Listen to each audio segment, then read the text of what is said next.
Sometimes you want full coverage, full on glam, all of the steps in makeup. And sometimes you want to embrace simplicity and go for an effortlessly polished, no makeup look that evens out your skin tone, but still lets your skin look like skin. This is a look that would be perfect if you're a beginner to makeup, no matter what your age. I know I don't need makeup in order to leave my house. I would be just fine going out just as I am right now. But I also know that I feel more put together and more confident and more polished when I have a little bit of something on my face. So today I'm going to show you what I do when I want a little bit of polish without going for the whole shebang. So I have 11 steps that I'm going to go through in order to create a look for you today. And I know that may sound like a lot, but just trust me, they go by quickly. And then there's one bonus one, but I'm going to kind of intersperse that throughout because it's important to almost every step. So the first step is to start with well-hydrated, well-prepped skin. So it starts with your skincare before you ever get out your makeup. And this isn't a video about my skincare routine, so I'm going to just break it down to the very basics. If I'm in a hurry and I don't have time for every step of my skincare, I still do 3 things every day. I cleanse my face, I moisturize, and I put on sunscreen. Those 3 things are non-negotiables no matter what's going on. Now, before you go thinking you're going to use the same skincare products I use, you need to know my skin type, and you need to know if my skin type matches yours. I do have mature skin, I'm over 50. I have oily skin through the T-zone and kind of combo normal everywhere else.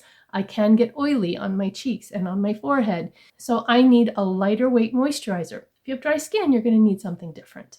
So I generally cleanse with my CeraVe foaming cleanser. If you have dry skin, you're probably going to want the hydrating one. Then I use this e.l.f. Hydrogel Moisturizer. This is the perfect daytime weight for my skin. And then I like this Kiss Me Mommy SPF 50++++ UV Aqua Milk Sunscreen. This is sometimes hard to find on Amazon. You can also find it on YesStyle and maybe some other sites that carry Korean skincare. But this is a really nice lightweight sunscreen that doesn't make my skin feel greasy. It is a chemical sunscreen, just so you know that. Okay, so we've got our skin. It's nice and prepped, all plumped up and hydrated. Generally, I do more steps than that, but I'm breaking it down to the basics here. Then I get my hair out of the way. This next step is still kind of part of the prepping your skin step, so it's still lumped in here with step number 1 if you're counting. And you don't have to prime your skin, but I like to. So I am going to use a pore filling primer because I do have some large pores through my nose and forehead area, and I just like the way the foundation lays on my skin better if I use a primer. So I'm going to use the L'Oreal Magic Perfecting Base, and I just take a little bit out on my finger, and then I'm going to press that just into the areas where I have some larger pores. So on my chin, around my nose, and cheeks, on my nose and forehead. And that just kind of blurs all of that right in there, and it's going to give a smoother base for my foundation. The next step, we want to even out our skin tone, and we're going to do that with a lighter weight foundation. So you're going to look for a tinted hydrator, a BB cream, a serum foundation, something like that.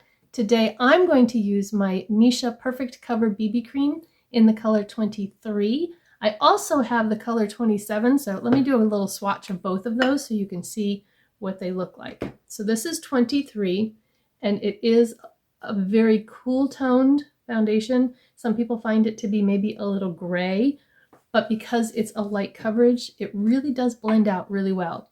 27, you can see next to it here, that's a lot, but anyway, it'll give you the idea, is definitely warmer toned and darker. 21 is much lighter, so if you have skin fairer than mine, 21 might work for you. Yes, the shade range is abysmal, but if there's a shade that works for you, this is a really nice BB cream, and it lasts all day for me. So I am going to put a little on my palette here and just kind of dab this around. When I put on a BB cream or a serum foundation, I kind of like to pat it around with my fingers and smooth it around a little bit before I start to blend. This gives it just a little bit of time to set down, just a tiny bit, and I feel like I get a little better coverage with it. but yet it's not heavy. And you'll see that this is not going to cover everything. You'll probably still see a little of my redness peeking through, and that's fine. But it will give me a more even base to start from. I'm just using a dampened beauty sponge to pounce this into my skin. And I have kind of a red spot right here, so I'm going to put a little extra on that just to give it a little more coverage. And that's that. That was one pump of the foundation, and my skin is not completely covered. You can still see some of my darkness or red spots or whatever coming through, but I'm fine with that for this look. Step 3 is to conceal strategically using a lighter finish concealer. And today I'm going to use the Flower Beauty Light Illusion. My shade is Vanilla, which is a nice cool toned ivory color that really goes well with this foundation. Now I am going to take the little doe foot and put just a bit of concealer right on the inner portion of my eye. I'm going to put a little more on that guy right there, and then a little bit at the outer corners. And I'm just going to start tapping that in with my finger. So I focus first on spreading it out in the corner and then bringing it under and connecting that outer corner with this inner corner. And if I feel like I have too much, I just wipe my finger off on a tissue and then go back in and blend. And just like I did with the foundation, I'm going to let that sit for just a few seconds before I take my sponge and blend it. And what that does is it lets it dry down just a little bit so that when I blend, I don't take too much of it off. So then I'm going to go in and first blend that edge and then work my way up.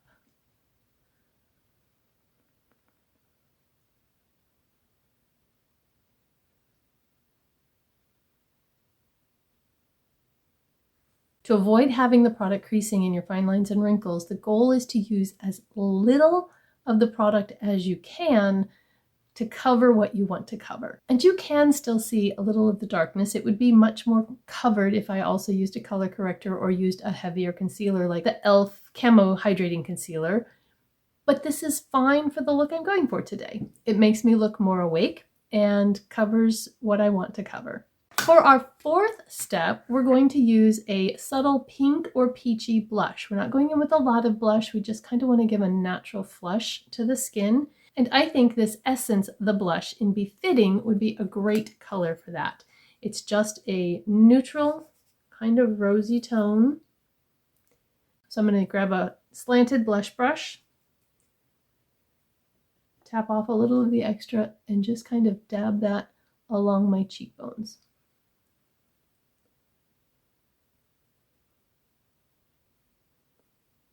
And then the bonus tip that I said was sprinkled in throughout this is to blend, blend, blend. You don't want any harsh edges. You want this to look really natural, as if you were actually flushed or blushing.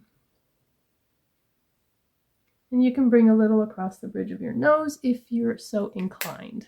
Then we want to avoid heavy contouring, but you might want to do a little bronzing just to kind of warm up your face. You could totally skip this step if you want to. You don't have to do this, but if you feel like you want a little more warmth to your face, then take a natural looking bronzer for you. And I am going to use the Wet n Wild Color Icon Bronzer in Sunset Strip Tease. And the only thing holding my lid on is the label. Hate these packages.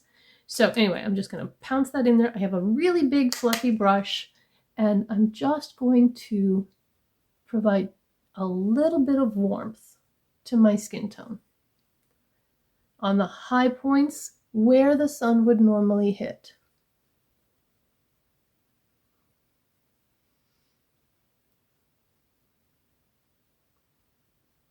Just to warm up my complexion. Then I'm going to set my face, and you're going to want to use a translucent powder or maybe a light reflecting powder like the e.l.f. Halo Glow.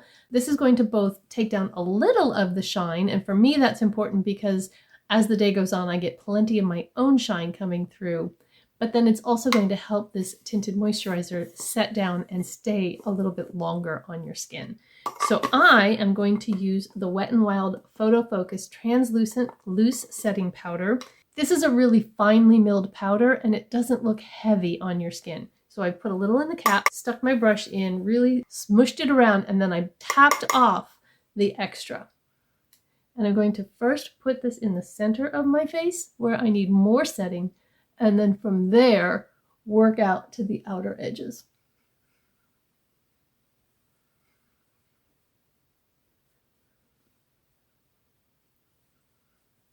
And I hope you can see in the video that it took down the shine, but it didn't completely steal the glow.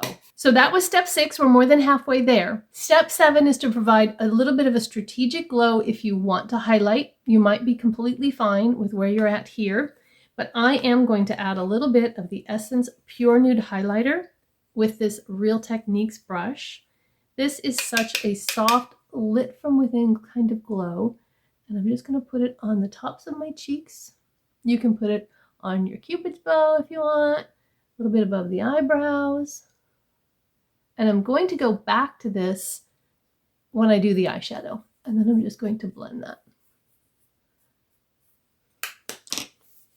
I feel like I could probably use a little bit more blush, but we're going to wait till the end to determine that. Number 8 is to use a neutral matte shadow palette, and I'm going to use the e.l.f. Bite Size in I Love You a Latte. I'm going to take the lightest color in the palette first, and I'm just going to sweep this all over my eyelid. This provides a base for the shadows to blend, and it also evens out my skin tone, soaks up some oil because I do have oily eyelids, and just kind of makes a fresh, clean canvas for the eyeshadow. Using that same brush, I'm going to go into this color here, and I'm just going to sweep that all over the lid, the movable mobile lid. Now I'm going to take a smaller kind of domed pencil brush, and I'm going to go into this color. I may need to mix these two to get a little bit more depth of color, but I want to just deepen up my crease and kind of redefine my crease. Because I have hooded eyes, when I look ahead, I don't have much lid space showing. So I am going to, instead of my crease being here where you can see the crease, I'm going to put it right above that. And I want to start with this color because it may be enough to define that new crease without getting too deep. And I'm going to also use it in this outer corner. So that provides a little bit of definition to my eyes, but still kind of looks natural. I'm going to take a little bit more of that light color and just blend that top edge. Then I'm not actually going to use eyeliner because that would be a little bit too harsh, but I am going to use a liner pencil and this darker color and just kind of scrub this dark color into my lash line. The brown is less harsh than a black would be, but because my eyelashes are so blonde, it's helpful to define the base of them with a darker color before I put my mascara on. If you have naturally dark lashes, you may not need to do this step. I'm going to use just what's left on my brush and bring just a little definition to the outer lower lash line. Just so there's not a disconnect between what's happening on the upper lash line and the lower lash line. The very last thing that I'm going to do, remember I said I was going to go back to this, I'm going to take a tiny little bit of that highlighter on a flat shader brush, and I'm just going to put it right in the inner corner to give a tiny little pop of brightness there where I actually have a little bit of extra darkness. Optional step, you can skip it if you're pressed for time. Then I'm going to curl my lashes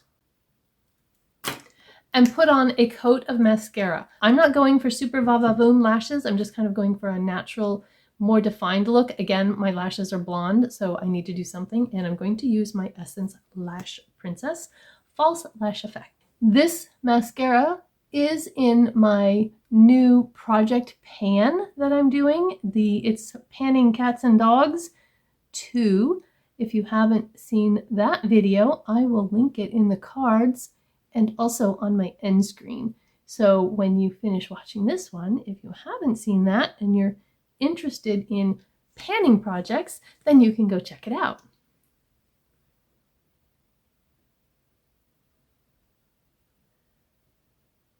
I do kind of put this at the base and wiggle and pull to fill in the base of those lashes and kind of get the mascara a little bit on my skin. Again, just building up the base to give a little bit more volume. And normally I do 2 coats, but today we're just doing 1. And I do put just a little on the lower lashes. Otherwise, you can't see that I even have them. We have 2 more steps left. Step 10 is to fill in a natural brow. We're not going for harsh edges or overdrawn brows or anything like that. We just want something that looks really natural. I don't have a lot of brow hair, and what I have is very blonde, so I do have to draw in quite a bit.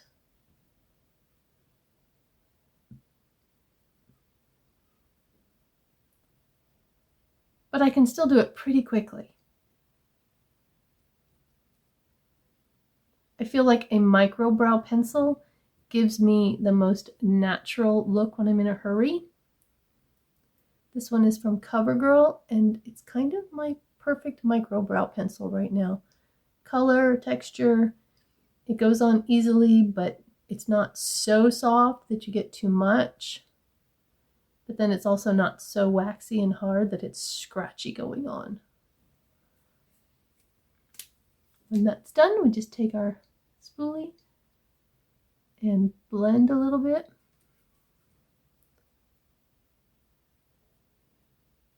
If you have unruly brows that don't like to stay where you put them and you want to do a brow gel, go ahead. I'm going to skip that step today. Finally, for your lips, you're going to want something that's close to your natural lip color and maybe a tinted balm, a lip oil, something like that. And I'm going to use the e.l.f. Hydrating Core Lip Shine in Happy.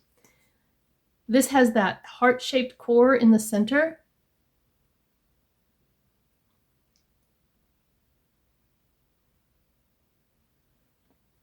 It gives a nice shine to your lips. It's very comfortable and gives just a little bit of a hint of color to bring out your lips a little bit. Okay, so assessing my look in my mirror, I do feel like I need a little more blush. I wanted to go really light-handed so that I didn't overdo it, but I do need some more. So we're gonna go back into that Essence, the blush, and just add a little bit more kind of at the front of the cheeks, and then I am going to blend. And there you have it, an easy, no makeup look that doesn't take a lot of time, doesn't use a lot of products, but gives you a polished, finished look so that you can go out and face your day with confidence. If this was helpful to you and you enjoyed it, then I ask that you would give me a thumbs up. I know we say it all the time, but it really does help a small channel. When you give it a thumbs up, then you are telling YouTube that you enjoyed this video, and people who are like you might also enjoy the video, and then they will show it to people. As I said, I'll have the video over here of my panning project, and I will also put a playlist of other beginner makeup tutorials I have in case that's what brought you to this video and you want to see more of them. Before you head off to another video, I hope you'll also take a second to subscribe. I hope you have a beautiful, blessed day. I'll see you in the next one. Bye-bye.